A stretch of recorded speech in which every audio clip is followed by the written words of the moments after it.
C. 예수 그리스도는 성찬에 거할 때 어떻게 임재하시는 거. 참 이거는 사실 좀 약간 사실 오늘날의 사람들은 이런 고민 안 하죠. 근데 옛날에는 이게 되게 진지했어요. 자, 여러분 실제로 성찬식을 이렇게 하잖아요. 그래서 목사님이 이게 집례를 하시잖아요. 뭐 성경 구절 읽고 이제 집례를 하잖아요. 이 떡을 이렇게 들고서 얘기를 하는 거예요. 이는 너희를 위해 찢기는 내 살이니 뭐 내 살이다 뭐 이렇게 얘기하면서 이렇게 나누잖아요. 그러면 중세시대에 이 성찬식을 했던 사람들은 어떤 생각을 했냐면 이거 갖고 싸웠어요. 실제로 그 순간에 그러면 그 떡이 예수님의 이 단백질로 바뀌는 건가? 진짜로 이렇게 생각했어요. 그러니까 이 마인드 지금 우리가 들으면 되게 웃기죠 이게. 신화임? 설마 그렇게 생각했으려고 그렇게 생각했어요. 실제로. 근데 이제 이것만 얘기하면 되게 안 믿겨지시니까 제가 왜 이렇게 생각했을까 생각을 해봤는데 좀 이렇게 제가 설명을 해드릴게요. 이 당시에 여러분 우리 지금 성경 되게 읽는 게 되게 흔하죠. 집에 성경책 없는 분 있어요? 아니 없어도 지금 뭐 5초 만에 어플로 다운받을 수 있어. 지금 스마트폰만 있으면. 지금 성경을 솔직히 여러분 지금 시대에 사는 분들은 하나님한테 성경을 몰랐어요 그러면 귀싸대기 맞아요. 이거는 변명의 여지가 없어. 왜냐면 그 역사적으로 인류 역사상 이렇게 성경이 보편적으로 깔려있고 누구나 원하면 성경 역본 종류도 다양하고 영어로도 볼 수 있고요. 영어 역본만 해도 막 수십 개가 되고요. 이런 스타일 영어로 볼까? 이런 스타일 영어로 볼까? 이게 가능해. 한글도 지금 번역이 한 7개인가 8개인가 돼요. 오늘 색다른 느낌으로 좀 읽어볼까? 그럼 그것도 가능해. 아 직역 스타일로 볼까? 아 의역 스타일로 볼까? 이게 고를 수가 있다니까 지금은. 그리고 심지어는 각각의 해석들도요. 여러분 신학 논문들 그냥 돈 얼마 내면은 검색 국회 도서관 자료 이런 거면 논문 다 볼 수 있습니다. 일반인들은 다 볼 수 있어요. 일반인들도. 근데 뭐 몰랐어요? 어딜 몰랐어요? 네가 관심이 없었던 거지. 무슨 어딜 몰랐어요? 하나님 입장 너무 대변해 줬나? 근데 이제 이때만 해도 어땠냐면 성경책이 얼마나 있었을 것 같아요. 이 당시에 중세 기준으로 10세기 정도라고 그냥 대충 때려서 그런 느낌이었어요. 그러니까 성경책이 하나 있어요. 지금도 이제 오래된 교회, 옛날 스타일 교회 보면 어떻게 되면 예배당이 크게 이렇게 있고 옛날 지금도 좀 약간 보수적인 교회 가면 아직도 그런 교회 있는데 강단이 딱 있어요. 이렇게 막 재단같이 이렇게 하나 십자가 밑에 이게 크게 이게 거룩해 보이게 막 조명 쏘고 막 이렇게 해놔. 그러면 거기에 겁나게 커다란 대형 성경을 이렇게 펴놓은 거 본 적 있어요? 교회 예배당에? 옛날 교회도 그런 교회도 있어요. 요즘은 좀 현대적인 교회는 안 그런데 시골 교회나 그런 교회는 아직도 그런 데가 있어요. 엄청나게 큰 성경을 이렇게 펴놔요. 근데 그걸 하나님의 말씀을 뭔가 상징적으로 존귀하게 여긴다는 그런 단순한 연출인 줄 알았어. 난 처음에. 그걸 역사적 배경을 몰랐을 때. 근데 그게 어디서 나온 전통인 줄 아세요? 그게 중세시대 때 교회에 성경책이, 그러니까 성경뿐만 아니라 책 자체가 너무 귀한 시절이 있었어요. 인쇄술이 발달이 안 돼서, 그리고 종이도 이런 종이가 어디서, 이건 완전 특 A급 종이지. 이렇게 얇은데 견고한 종이를 만들 기술 자체가 없던 시대예요. 근데 그 당시에 그런 정말 사회적인 엘리트들만 책이라는 걸 접할 수 있었습니다. 책을 제작한 비용이 너무 많이 드니까. 지금 이런 종이가 어딨어. 옛날에 이런 쓸만한 종이를 돈이 얼마나 비쌌겠어요. 이런 종이 한 장 만드는데. 근데 그게 성경책 여러분 아시다시피 한두 페이지예요 성경이? 그럼 이게 다 돈이야. 이거 이 한 장당 아마 얼마야. 그 성경 지금 대충 느낌을 아시면 성경 한 권의 가치가요. 집 몇 채 값이라고 보면 됩니다. 그 정도로 물리적으로 성경을 구하기가 엄청나게 비싼데 근데 예배를 드려야 되잖아. 교회에는 성경이 한 권은 있어야 될 거 아니야. 그렇죠? 그래서 그런 초대형 성경을 하나 딱 만들었는데 그게 엄청 비싸요. 그럼 엄청 비싸니까 뭐죠? 그거를 훔쳐가려고 한 사람이 있었을까요? 없었을까? 그게 엄청 비싸다니까 그 성경이. 그래서 중세교회는 그런 겁나 큰 성경이 있는데 쇠사슬로 묶어놨습니다. 못 훔쳐가게. 근데 그 전통이 계속 내려와서 교회에 보면 큰 성경책이 있던데? 그래서 그냥 갖다 놓자. 그래서 그게 이제 우리까지 전달이 된 거예요. 근데 이제 그 시대, 제가 이 얘기를 왜 하냐면 그 시대 때는 성경도 그렇게 희귀했죠? 그러면 성경을 읽은 사람이 많았을까요? 적을까요? 그 당시에 성직자들도요, 심지어는 그 기록에 보면, 역사 기록에 보면, 내가 이제 신부야. 내가 부제야. 예를 들어서. 신부, 우리식으로 하면 약간 전도사 같은 이런 느낌인데, 정식 신부 전에 이제 부제라고 하죠. 이게 이제 약간 수행하는, 인턴 신부라고 하면 이해는 있는데, 신부님, 저 성경 좀 보여주세요. 안 돼, 임마. 약간 이런 느낌? 감히 보고 싶어도 못 봐. 그래서 그 당시에 신부 중에서도 성경의 내용을 제대로 아는 사람이 많았을까요? 적었을까요? 근데 걔네들은 뭐였냐면 성경의 내용을 몰라도 뭘 배우냐면 기도문만 배워요. 미사 집례법만 배우는 거야. 그러니까 우리식으로 하면 자 지금 종치고 오늘 뭐 거룩하신 하나님 이제 예배 드리시겠습니다. 땡땡땡 자 성령하세요. 이걸 배우는 거야. 끼리에 합니다. 뭐. 그 미사. 그래 기도문 막 자기도 무슨 뜻인지 몰라. 그냥 라틴어 뭐 에메사르트 뭐 이렇게 자기도 뭔 말인지도 몰라. 그냥 그 의식으로 배우는 거야. 그냥 예식으로 배우는 거야. 그러니까 종교개혁이 일어날 수밖에 없지 않겠어요? 지가 뭔 뜻인지도 모르고 종교생활을 하는데 예수 그리스도의 그 생명의 능력이 있겠어 없겠어? 전혀 없어지. 처음에는 있었겠지 물론. 제자 초기 속사도 시대 이런 데는 있었겠지. 근데 점점 변질돼서 그렇게까지 간 거야. 그러면 그 사람들이 성경에 대한 제대로 된 해석은 뭐 기대할 수 있어요 없어요? 근데 어떻게 좀 알게 됐는데 읽어보니까 이런 말이 써있는 거야. 이것은 내 몸이다. 진짜 몸이 되는구나.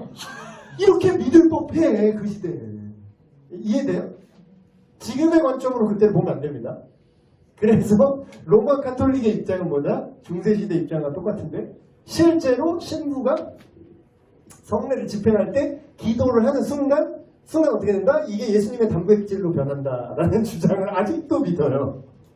아니, 자기도 속으로는 안 믿을 거야. 근데 로마 교황청의 공식 입장이기 때문에 교황청의 공식 입장을 부인하면 이제 잘리잖아요, 신부가. 그러니까 자기도 솔직히 이게 단백질 아닌 거 먹어보면 아는데 진짜로 예수님의 이 살점으로 바뀐다는 게 말이 안 되잖아요. 자기도 먹어보면 살맛이 아닌데 고기 맛이 아닌데. 근데 이제 그렇게 뭐 우기는 거죠. 로마 카톨릭의 입장. 이게 유식한 말로 화채설이라고 합니다. 그 성례를 집행하는 그 순간 몸으로 몸체 떠서 그 몸으로 실제로 변화한다라는 주장이죠. 이제 종교개혁이 일어났어요. 그래서 루터, 근데 이분도 신부 출신이잖아. 그래서 이분도 성경 해석이 완벽하지 않을 때에 등장한 인물이죠. 그러니까 루터가 잘못했다는 게 이건 어쩔 수 없어요. 시대적 배경이 어쩔 수 없어. 지금 성경을 깊이 있게 전체적으로 아는 만큼 신학이 발달하지 않았던 시대죠. 그래서 루터 교회도 약간 애매한 관점을 취합니다. 떡과 포도주가 그게 예수님의 피와 살이 되는 건 아닌데 그 안에 있다. 이런 애매한 얘기를 해요. 그건 아닌데 그 사이에 어딘가 좀 애매한 입장을 말합니다. 그리고 나머지 개신교. 우리의 입장이죠. 떡과 포도주를 함께하는 의식에 예수 그리스도의 상징적인 또한 영적인 임재가 있다라는 거. 이게 정설이에요, 사실. 이게 가장 성경 해석으로 맞죠. 그래서 우리 성경적으로 믿는 교회들의 특징은 뭐냐면 떡과 포도주 자체를 선물로 여기지 않아요. 선물로 여기. 근데 약간 우리도 막 그런 전통이 아직 있긴 있어. 왜? 우리도 막 그런 거 있잖아. 교회에서 성찬식 끝나면은 사실 그 카스테라 사이즈 남잖아. 너무 업계 얘기를 하나? 너무 이게 커튼 뒤에 얘기를 제가 하는 것 같아서 좀 창피한데 그리고 이것도 어떻게 사람이 만들잖아요. 어쨌든 이거 뭐 갑자기 하늘에서 떨어지는 게 아니잖아요. 우리 권사님들이 만들잖아. 그냥 카스테라 빵 사이드가 남다고 조각이 그걸 이제 조각이 모양 떨어지게 그걸 내놓을 수 없으니까 이게 예쁘게 잘라서 이제 하고 그 사이드는 이게 남는다고. 근데 그거를 못 버리셔. 뭔가 이거 버리면은 예수님 뭐 몸 약간 함부로 되는 거 같고 포도주도 남잖아요. 그 담그면은 그게 정확히 정량이 딱 맞춰서 그게 딱 이게 다 성찬하고 싹 없어지는 게 아니라 남잖아 포도주도. 그럼 그거를 이제 어떻게 할 거냐. 그래서 이거를 그냥 이렇게 마시면 음주 축전에 걸리는데 그래서 감사함으로 그냥 주님의 피를 그냥 시원하게 한 잔 이렇게 해야 되나. 그래서 되게 뒤처리에 되게 껄끄러워하세요. 이게 지금 우리 교회 분들은 어떻게 하시나 모르겠는데 제가 알기로는 그냥 사역자들에게 먹으라고 나눠주거나 아니면 땅에 묻거나 이렇게 합니다. 근데 이제 이거는 땅에 묻는 거는 딱히 근데 그것도 성경적이라고 할 수는 없는 게 만약에 그 입장을 우리가 지지하려면 땅에 왜 묻어요? 왜냐면 우리 스스로 괜히 약간 주술적인 그런 마음이 괜히 이거 예수님 몸인데 우리가 대충 쓰레기통에 버리면 좀 약간 죄 받는 건가? 뭐 죄를 받는다는 표현을 어르신들은 쓰시더라고. 우리 할머니도 그러시고 죄 받아? 너 반박이면 죄 받아. 뭐 죄를 리시브? 약간 이해가 안 되는데 그런 개념으로 이걸 생각하시더라고요. 그러면 사실은 우리가 성례를 집행할 때 그걸 화채설로 믿지는 않지만 실제로 뒤처리하는 거 보면 약간 화채설을 믿는 것 같이 그럴 필요 없다는 거죠. 그냥 버리세요. 아니 그냥 버리면 안 돼요. 그냥 드세요. 그게 그 자체가 성물이 아니니까. 그 의미와 그 모임의 그 예식을 할 때에 예수님께서 임재하시고 함께 하신다는 건 맞는데 그 빵이나 포도주 자체가 뭐 갑자기 성물로 바뀌어서 뭐 신주잔지가 되는 건 아니에요. 그래서 그런 건 좀 자유하시고 또 성찬이형 혹시 아시는 분 신목사님 아니라 이렇게 사진 치지 말고 또 이렇게 벽에다 이렇게 막 뿌리지 말고 그건 좀 너무하잖아요. 뭐든지 이제 약간 덕이 되게 혹여라도 그렇게 여기시는 분이 있을 수 있으니까 굳이 그렇게 티나게 그 카스테라 빵조각이 사이드를 막 이렇게 뿌리고 다닐 건 없고요. 새 주고 이런 건 좀 그러니까 몰래 이렇게 드세요. 포도주 너무 몰래 드시다가 또 이렇게 준비실에서 이렇게 이렇게 되지 마시고 그러면 진짜 덕이 안 되면 큰일 나는 거예요. 자, 성찬에 빨리 그냥 달리고 마칠게요. 마지막. 성찬에 누가 참여할 수 있는가? 지난주에는 세례에 누가 세례를 받을 수 있냐 얘기했죠. 오늘은 성찬에 누가 참여할 수 있는가인데 공식적으로 성경적인 분명한 답이 있어요. 뭐냐? 예수 그리스도를 믿는 자들만, 아까도 얘기했죠? 정말로 믿는 사람만 멤버십이에요. 그러니까 물론 뭐 야사비를 먹을 수는 있겠지. 내가 넌 안 믿는데 사실 우리 그걸 검사하진 않잖아. 우리가 성찬식 할 때 솔직히 세례 안 받으신 분 이게 아니잖아.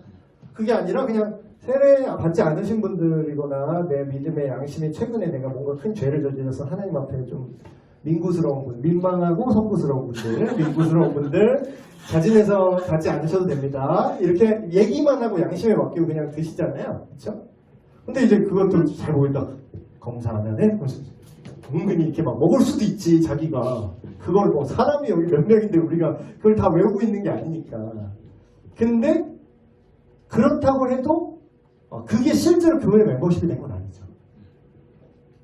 주의 몸을 분별하지 못하고 먹고 마시는 자는 자기의 죄를 먹고 마시는 것이니라. 그러므로 너희 중에 약한 자와 병든 자가 많고 잠자는 자도 적지 아니하니 이 구절이 있는데 이게 성경에 나온 좀 구체적인 누가 성찬에 참여할 수 있는가라는 조건인데요.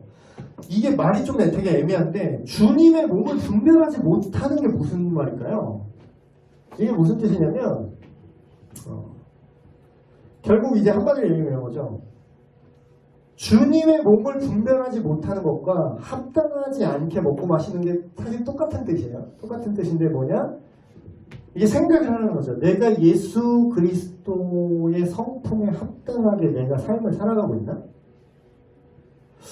내가 지금 이 성찬을 하는데 우리가 정말 우리 바울 형님과 한 라인으로서 내가 믿는 자들 안에서 서로 화평하고 연합하고 있나? 그러니까 약간 예배 그거랑 비슷한 것 같아요.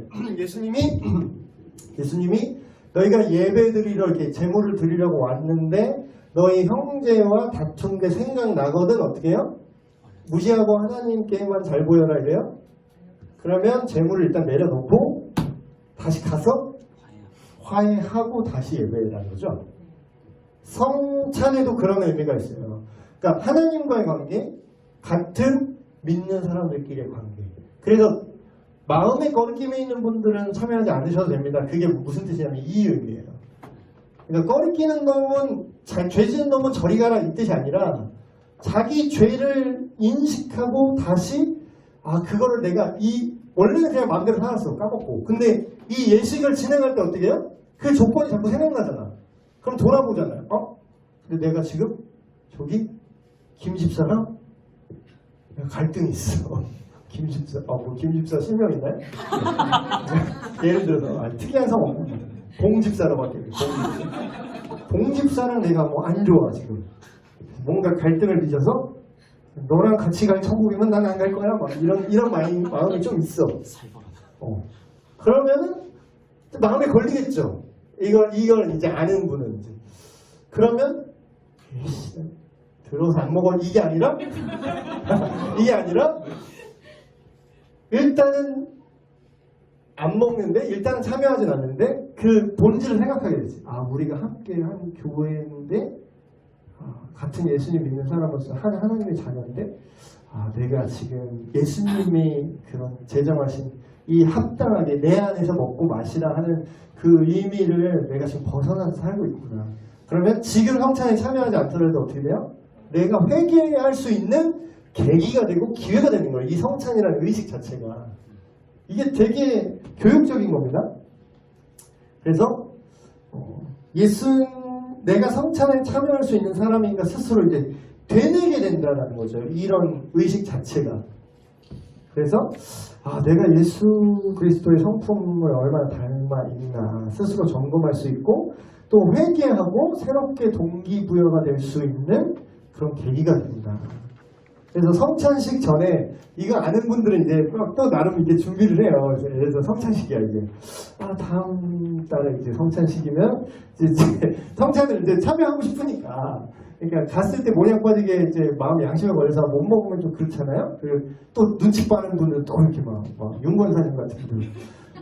봉집사 왜 안 먹었어? 막 이렇게 물어봐. 봉집사 성찬 왜 안 먹던데? 그러면은 이제 그걸 이제 서로 곤란해지잖아요. 그러니까 이제 이걸 아시는 분들은 또 교육적 효과가 있어. 그래서 그래 다음 달에 성찬인데 봉집사랑 내가 풀어야겠다. 그래서 알아서 교회가 정화가 됩니다.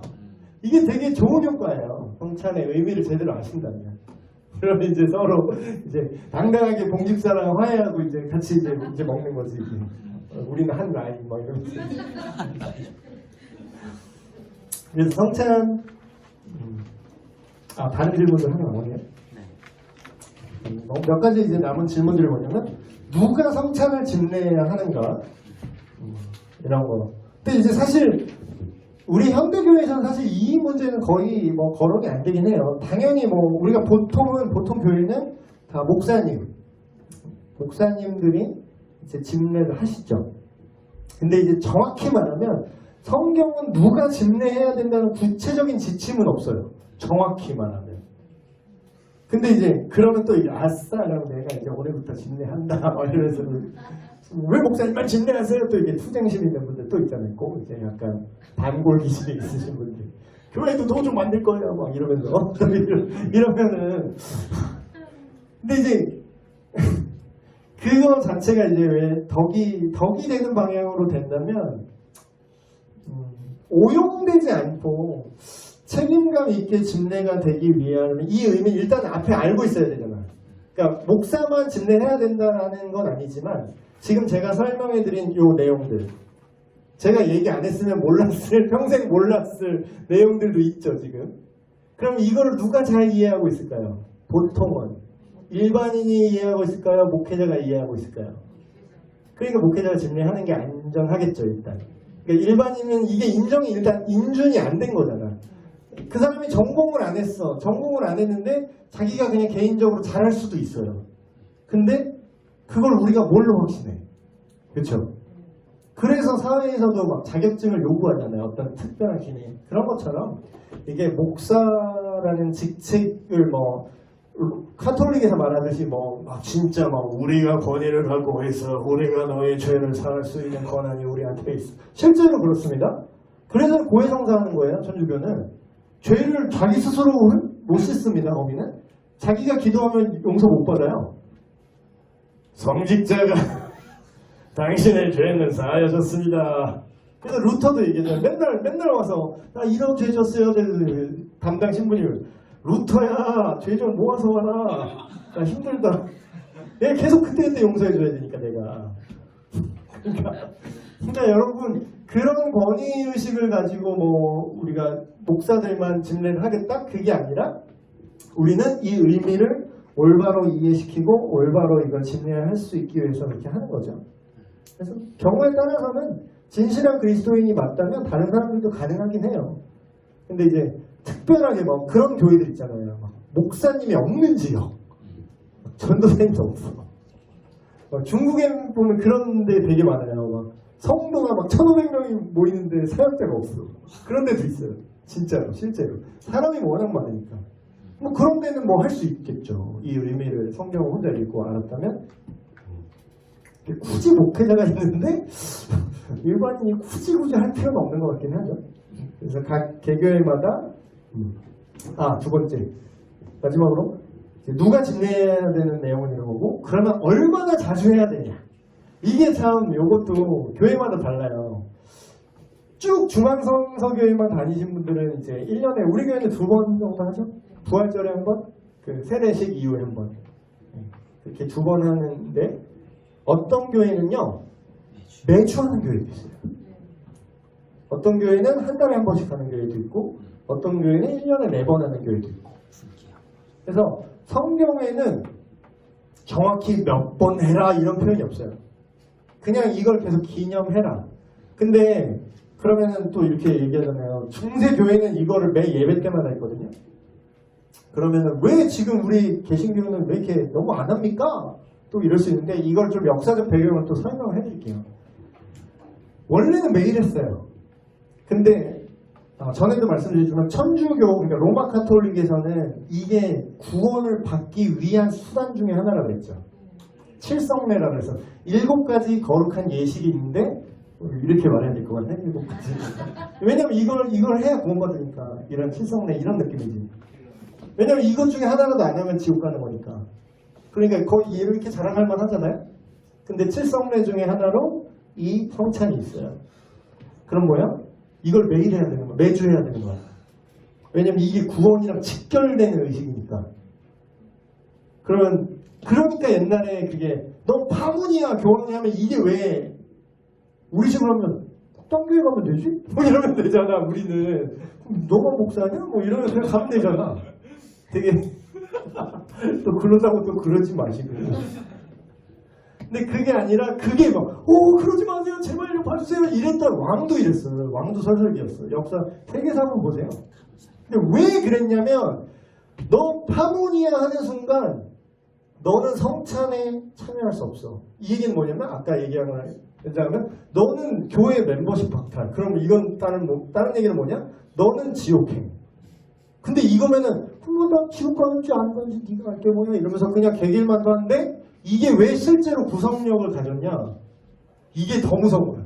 근데 다른 예를 들어 영국왕이 개겼어요? 영국왕 파문하던가 말던가 뭐. 너 파문 나 성찬 안 하는데 이랬어. 그러면은 이제 영국왕이랑 뭐 다른 제국왕들이 우리는 교회 멤버인데 너는 지옥행이구나. 그러면 우리가 합법적으로 니네 나라를 털어도 되겠네 하면서 공격을 해요. 실제로. 그러니까 교회 멤버십의 박탈이 전쟁의 어떤 먹잇감이 됩니다. 그러니까 교황한테 설득이는 거야. 그렇죠? 이게 역사적 맥락이 있는데.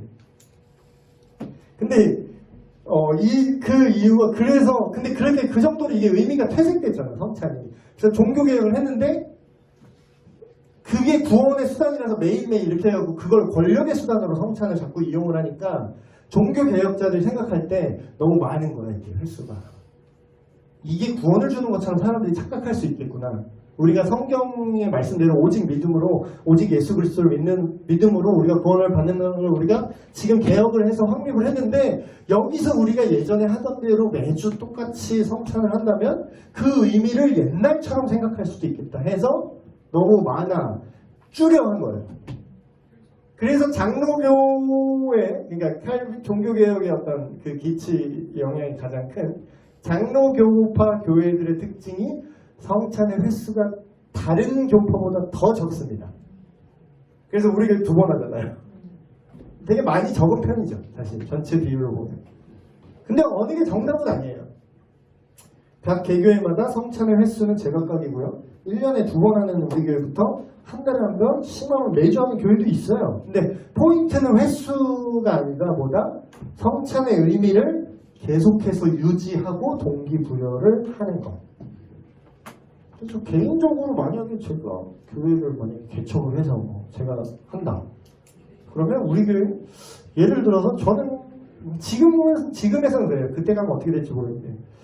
그냥 한 최소 분기에 한 번이거나 3개월에 한 번이거나 좀 느낌 좀 많이 가볼까 하면 한 달에 한 번 정도까지는 괜찮은 것 같아요. 너무 안 하는 것 같긴 해요. 왜냐면 이걸 의미를 모르잖아. 너무 안 하니까 의미를 몰라. 여기까지 얘기했고요. 그래서 이제 의식 시리즈는 이제 끝났죠. 다음 주부터는 이제 되게 핫한 주제, 슈퍼내추럴한 얘기가 준비되어 있습니다. 방언, 예언, 이런 거, 치유, 이런 거. 그래서 그런 것들을 좀 다뤄볼 거고요. 네, 오늘은 기도하고 마치겠습니다. 하나님 아버지, 오늘 성찬에 대해서 성례의 마지막 주제를 또 다뤘습니다. 하나님, 우리가 교회 안에서 전통적으로 여러 가지 일들을, 여러 가지 성례를 계속해서 집례해오고 교회를 오래 다니고 또 그런 성례에 계속해서 참여해 왔었지만, 그럼에도 불구하고 우리가 그 성경적인 의미와 하나님의 의도를 온전히 알지 못했던 부분들이 있었습니다. 오늘 이 교리 공부를 통하여서 성경이 말하는 하나님의 의도, 이 의식의 참된 의미를 더욱더 깊이 있게 알게 하시고, 또한 이후의 모든 이런 의식을 우리가 참여할 때 하나님의 말씀대로 그 마음속에 이 귀한 진리를 새기고 감동으로, 기쁨으로 오히려 이 믿음을 더욱더 더하게 되는 귀한 의식이 되게 하여 주시옵소서. 우리 주 예수 그리스도의 이름으로 기도합니다. 아멘. 네, 마쳤습니다.